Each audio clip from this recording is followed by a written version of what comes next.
Dear students, स्वागत है आप सभी का आज के इस बायोलॉजी क्लास में, जिसमें हम लोग क्लास 9th के बायोलॉजी का पहला chapter cell the fundamental unit of life start कर रहे हैं। तो चलिए आज का वीडियो लेक्चर स्टार्ट करते हैं। एक्चुअली बात करूँ तो इसके पहले जो है नोट्स के माध्यम से सेल के बारे में बहुत सारी चीज़ों को आप लोगों को बताया गया है, बट ये जो वीडियो लेक्चर मैं स्टार्ट कर रहा हूँ, इस वीडियो लेक्चर के माध्यम से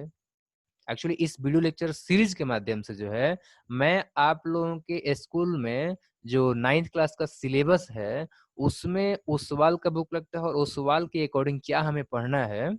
वो सभी point to point word to word हम लोग जो है स्टडी करेंगे। तो सबसे पहले मैं आप लोगों को बता दूं कि इस पार्ट के अंदर हम लोग चर्चा करेंगे इंट्रोडक्शन का, जो कि आज का हमारा टॉपिक है। और इसके अलावा जो है हम लोग पढ़ेंगे कुछ ऐसे इंस्ट्रूमेंट जिनका कि हम लोग उपयोग करते हैं सेल का स्टडी करने के लिए। इसके अलावा हम लोग पढ़ेंगे सेल के अंदर में पाए जाने वाले कुछ ऑर्गेनल्स के बारे में और उन सभी के फंक्शंस के बारे में। फिर पढ़ेंगे लोग सेल वॉल हो गया, न्यूक्लियस हो गया, सेल के टाइप्स के बारे में, सेल साइटोप्लाज्म के बारे में, और अंततः हम लोग पढ़ेंगे सेल ऑर्गेनल्स के बारे में कुछ इंपॉर्टेंट जो कि हैं। ठीक है, तो चलिए आज का जो टॉपिक है, मेन टॉपिक, उसको स्टार्ट करते हैं एंड दैट इज इंट्रोडक्शन। ठीक है, तो देखो हमने जो है पहले क्लासेस में ये पढ़ा हुआ है कि जितने भी लिविंग थिंग्स हैं ऑन द अर्थ,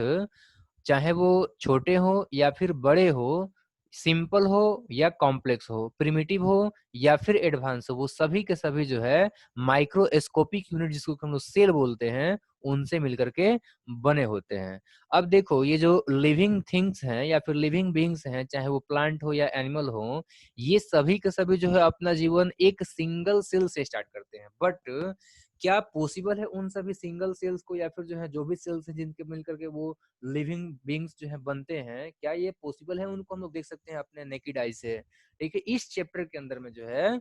हम लोग सेल के स्ट्रक्चर, ऑर्गेनल्स और उनके फंक्शंस का जो है डिस्कस करेंगे। एक्चुअली बात करें, देखो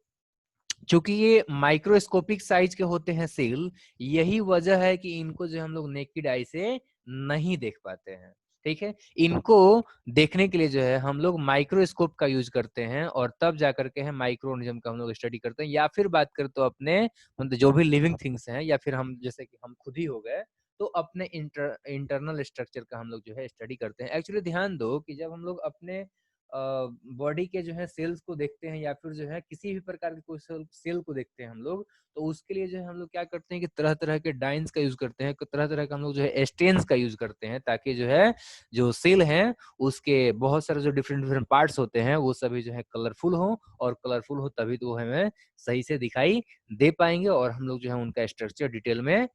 स्टडी कर पाएंगे। देखो ये जो वर्ड है सेल, ये सेल जो है एक लैटिन वर्ड से बना हुआ है, मतलब निकला हुआ डिराइव किया है, जिसका नाम है आपका सेलुलर। और ये जो सेलुलर वर्ड है, इस सेलुलर वर्ड का अर्थ होता है, मीनिंग होता है a little room, a tiny compartment, एक छोटा सा जो है कमरा, इसका जो है अर्थ होता है।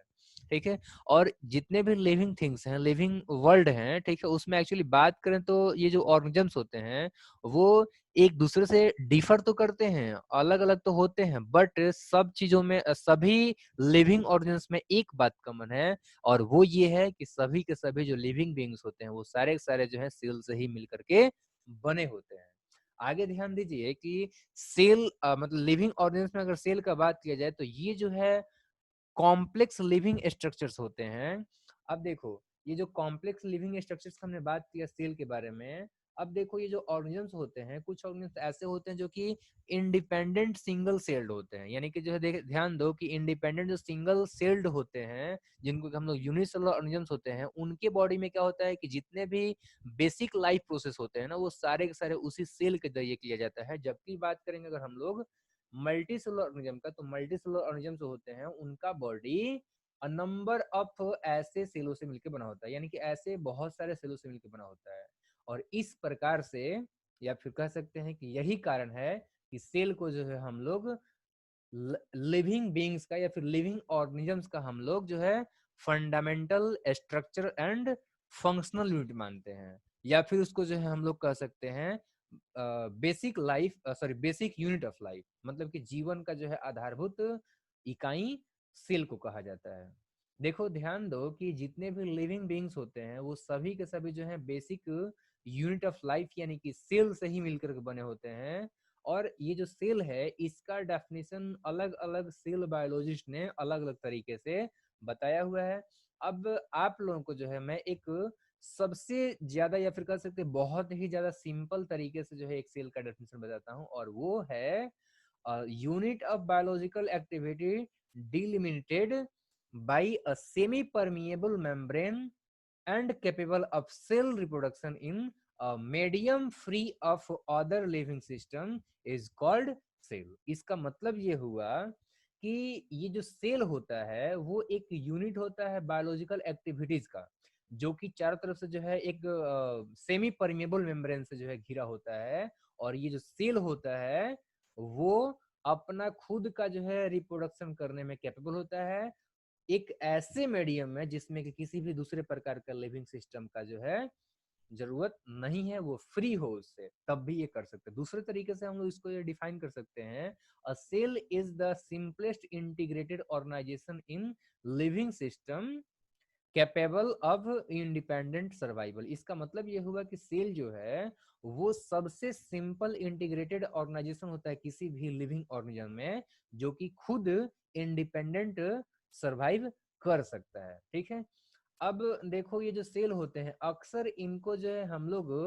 ब्रिक्स के यानी कि जो है ईंटों के साथ में कंपेयर कर सकते हैं। जिस प्रकार से कि ईंट आपस में असम्बल होकर के और बिल्डिंग का निर्माण करते हैं, उसी प्रकार से हमारे बॉडी के अंदर में ये जो सेल हैं ये असम्बल होकर के हमारे पूरे बॉडी को तैयार करते हैं, बनाते हैं। ध्यान दो कि इन दोनों ही स्ट्रक्चर्स में, चाहे वो बिल्डिंग हो चाहे वो हमारे बॉडी हो, ठीक है, इन दोनों में ही जो है अगर बात करेंगे, अगर हम लोग जो है स्ट्रक्चरल यूनिट का, तो स्ट्रक्चरल यूनिट जो है वो सेम है, यानी कि उसमें ब्रिक है तो हमारे बॉडी में सेल है। दोनों में स्ट्रक्चरल यूनिट जो है वो सेम ही है।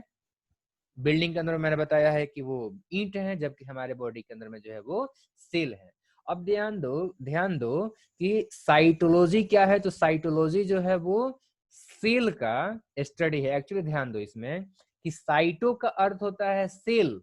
और लॉजी का अर्थ होता है स्टडी, यानी कि study of cell and its structure is called cytology, या फिर इसको जो हम सेल बायोलॉजी भी कहते हैं। और सेल बायोलॉजी के अंदर में ध्यान दो कि हम लोग जो है सेल के सभी एस्पेक्ट का और साथ ही साथ जो है उनके कंपोनेंट्स जैसे कि बायोकेमिस्ट्री, डेवलपमेंट और फिजियोलॉजी का स्टडी करते हैं। और इस प्रकार से हम लोग जो है इस नतीजे पर निकलते हैं,